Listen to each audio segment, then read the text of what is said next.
রে ইয়েতে light জ্বলেনি, ইয়ারফোনে light জ্বলেনি, হেডফোনে আচ্ছা দাইও।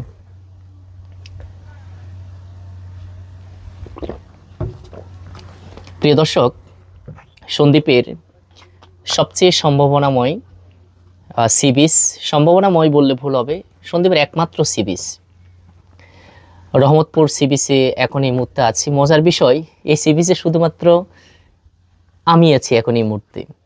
দেখছেন পুরোটাই ফাঁকা, কোনো মানুষজন নেই। সি বিচে যদিও মানুষ দ্বারা ভরপুর থাকার কথা, বাট আমি যে সময় এসেছি এই সময়ে কোনো মানুষ নাই। দুপুর 1:10 বাজে, ভিডিওটা যখন রেকর্ড করছি 1:10 বাজে, তো এই মুহূর্তে আসলে মানুষ থাকার কথাই না। প্রিয় দর্শক, কিছুদিন আগে একটা ভিডিও দেখেছিলাম যে সন্দ্বীপকে পর্যটন শিল্পের সম্ভাবনা বৃদ্ধি করার জন্য ইতিমধ্যে বাংলাদেশ যে পর্যটন কেন্দ্রের বোর্ড আছে চিন্তা করছে। শোনা যাচ্ছে সন্দ্বীপের চতুর্দিকে বিভিন্ন মেরিন ড্রাইভিং সিস্টেম চালু করবে, রাস্তাঘাট হবে নতুন করে। তো সেটা হচ্ছে আমাদের জন্য স্বপ্নের ব্যাপার, হতেও পারে, এখনও বলা যাচ্ছে না। তো এখন অনেকের প্রশ্ন যে আপনি একা একা সি বিচে কী করছেন? প্রিয় দর্শক, আপনারা জানেন আমি একটা প্রফেশনে আছি, তো শুক্র শনিটা আমার ফ্রি টাইম থাকে। তো এই দুইটা দিনই মূলত আমরা ভ্রমণের জন্য বের হই, ভিডিও ধারণের জন্য বের হই। তো যেহেতু আমাদের টাইম এর সাথে সবসময় সব কিছু হয়ে ওঠে না, এই কারণে ভর দুপুরে আসা, এবং দুপুরবেলা আসার কারণেই মূলত আমরা এখানে কাউকে খুঁজে পাচ্ছি না। তো উদ্দেশ্যটা কী ছিল? আজকে আমরা যখন ঘর থেকে বের হয়েছে, আমাদের একটা মাত্র উদ্দেশ্য ছিল, আজকে রহমতপুর যে চরটা জেগেছে, এই রহমতপুর চরের দৃশ্যগুলো দেখানোর জন্য এসেছিলাম। এখানে বিশাল মাইলের পর মাইল, পশ্চিম দিকে পুরোটাই চর। তো চর দেখতে এসে আসলে রোদের জন্য যাওয়ার কোনো সুযোগ নাই। তো আমরা এখানে যেহেতু একটু শীতল ঠান্ডা, এবং এখানে অনেকগুলো ঘর আছে সি বিচ, আমি জানি না ক্যামেরাতে কীভাবে আসবে। এই সি বিচে অনেকগুলো ঘর আছে, যেহেতু বর্ষাকাল একটু এলোমেলো হয়ে আছে, কিন্তু এটাকে যদি ঢেলে সাজানো যায়, এই সি বিচটাকে যদি ঢেলে সাজানো যায়, আমার মনে হয় সন্দ্বীপের সম্ভাবনাটা আরও বেশি বেড়ে যাবে। যেহেতু সন্দ্বীপটাকে এখন নতুন করে রিপেয়ারিং করা হচ্ছে, সংস্কার করা হচ্ছে, রাস্তাঘাটের উন্নয়ন ঘটানো হচ্ছে, ফেরি সার্ভিস চালু হলো।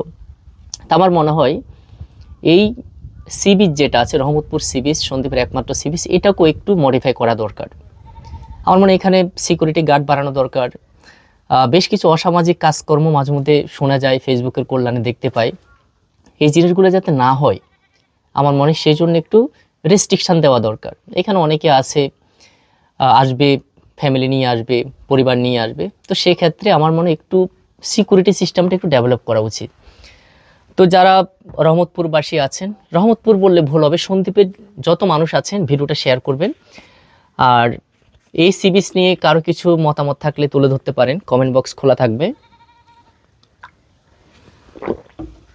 আর সবচেয়ে বড় ব্যাপার সিকিউরিটি সিস্টেমটা আর রেস্ট্রিকশানটা দেওয়া দরকার, কি কি করা যাবে এই সি বিচে, কী কী করা যাবে না। এটা আবার বিভিন্ন শহর অঞ্চলে যে পার্কগুলো আছে, ওই পার্কের মতো যাতে হয়ে না ওঠে।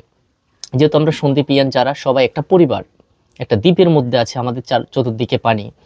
তো আমরা কখনো চাইবো না যে আমাদের এই কালচারটা নষ্ট হোক, আমাদের যে ভালোবাসা, সম্প্রীতি, মায়া, একের প্রতি অন্যদের যে মায়া, এবং সন্দ্বীপের যে কৃষ্টি কালচার সারা বাংলাদেশকে, সারা বিশ্বকে আমরা আকর্ষণ করছি, সেই কৃষ্টি কালচার যাতে কোনোভাবে নষ্ট না হয়।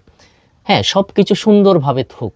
এই পার্কের দায়িত্বে যারা আছেন তাদের প্রতি অনুরোধ থাকবে, এখানে কি কি করা যাবে, কি কি করা যাবে না, এই সমস্ত রেস্ট্রিকশানগুলো চলে আসুক।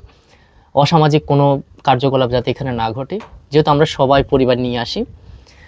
তো সবাই ভালো থাকবেন, সুস্থ থাকবেন। আমাদের কথাগুলো ভালো লাগলে অবশ্যই একটা লাইক করবেন, কমেন্ট সেকশন খোলা থাকবে। আপনার যৌক্তিক মতামতটা আমাদের ভিডিও সেকশানে কমেন্টে দিয়ে যেতে পারেন। ধন্যবাদ।